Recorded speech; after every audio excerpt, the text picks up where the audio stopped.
এনসিপির যে মুখ্য সমন্বয়ক নাসির উদ্দিন পাটোয়ারি হচ্ছে এখন বিশ্বের সবচেয়ে বড় মবার।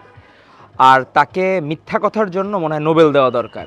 বিষয়টা এরকম দাঁড়িয়েছে, কারণ ওনারা কোনো বাস্তববাদী চিন্তা করেন না। ওনারা 5ই আগস্ট শহীদদের রক্তের সাথে সবচেয়ে বড় মেইবানি করেছেন কিন্তু এই নাসির উদ্দিন পাটোয়ারিরাই।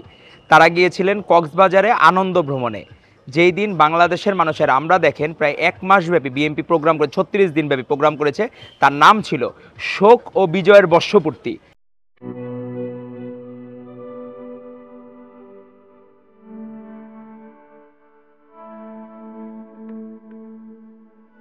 যেখানে আমাদের শোকও আছে, বিজয়ের আনন্দও আছে। কিন্তু তারা সেই শোকের দিনে, সর্বোচ্চ শোকের দিনে 5ই আগস্টের দিনে তারা গিয়েছেন, রাষ্ট্রের সাথে বেইমানি করেছেন। তারা গিয়েছেন কক্সবাজারে। তো কক্সবাজারের আনন্দ ভ্রমণ আর আজকের গত দিনের যে কথা, এগুলো মনে হয় তারা একটা বাল খেললো। মানে মনে হয় এটা শিশুসুলভ আচরণ। রাজনীতি তো অনেক বড় বিষয়। আজকে ধরেন, যখন ব্রিটিশ আমলে 1885 সালে কংগ্রেস প্রতিষ্ঠা করা হয় এই ভারতবর্ষের মানুষকে পলিটিক্যালি সিভিলাইজ করার জন্য, যে তারা কিভাবে পলিটিক্যালি নিজেদের অধিকার আদায় করবে সেই জায়গা থেকে, এর পরবর্তীতে এরা হুট করে একটি দলের নেতা হয়ে বা কিভাবে হয়ে তারা মনে হয় ধরাকে সরাজ্ঞান করছেন।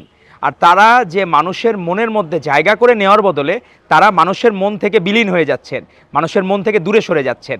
তো আমাদের ভাইয়েরা, আমরা একসাথে 24-এর গণ অভ্যুত্থানে কাঁধে কাঁধ মিলে আন্দোলন করেছি, তার কাছ থেকে সব বিতর্কিত কথা কিন্তু তাদের মুখ থেকে আসে। আপনি দেখবেন সার্জিস আলম সেদিন গাজীপুরের ঘটনায় যে সাংবাদিক মারা যাওয়া, সারা বাংলাদেশের মানুষের হৃদয়ে তাড়না দিয়েছে বা হৃদয়ে মর্মাহত করেছে সেই ঘটনা।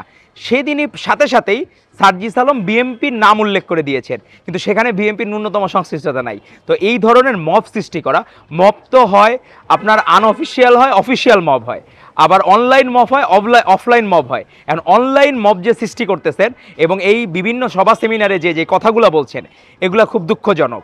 নাসির উদ্দিন পাটোয়ারিদের কাছ থেকে বাংলাদেশের মানুষ শালীন রাজনীতি, ভদ্র রাজনীতি আশা করে। উনি সালাউদ্দিন আহমেদকে বললেন গডফাদার, বাবর সাহেবকে যে বিতর্কিত করলেন, বিভিন্ন জায়গায় জনপ্রিয়তা টার্গেট করা আর বিভিন্ন আর ফেব্রুয়ারিতে তাদের গাত্র দেওয়া হচ্ছে কেন, যে মানুষের ভোটে বিএনপি সবসময় রাষ্ট্র ক্ষমতা অধিষ্ঠিত হয়েছে, আবারও সুষ্ঠু নির্বাচনে বিএনপি রাষ্ট্র ক্ষমতায় যাবে। তখন তাদের এই দোকানগুলো বন্ধ হয়ে যাবে। বিভিন্ন জায়গায় মানুষজন তাদের সমীহ করে, তাদেরকে মাথায় তুলে রাখে।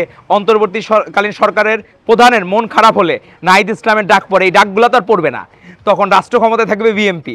তো এই যে তাদের মার্কেটে থেকে আউট হয়ে যাওয়া বা বিলীন হয়ে যাওয়া, এজন্যই তারা এই কাজগুলো করছে। এবং তারা চাচ্ছে এই কাজগুলা ত্বরান্বিত করার জন্য বা দীর্ঘায়িত করার জন্য, তাদের এই মাফিয়াতন্ত্র, এনসিপির মাফিয়াতন্ত্রকে দীর্ঘায়িত করার জন্যই তারা চাচ্ছে ফেব্রুয়ারির ইলেকশনটাকে আরও লেনদেনিং করা এবং মানুষের মধ্যে বিভাজন সৃষ্টি করা।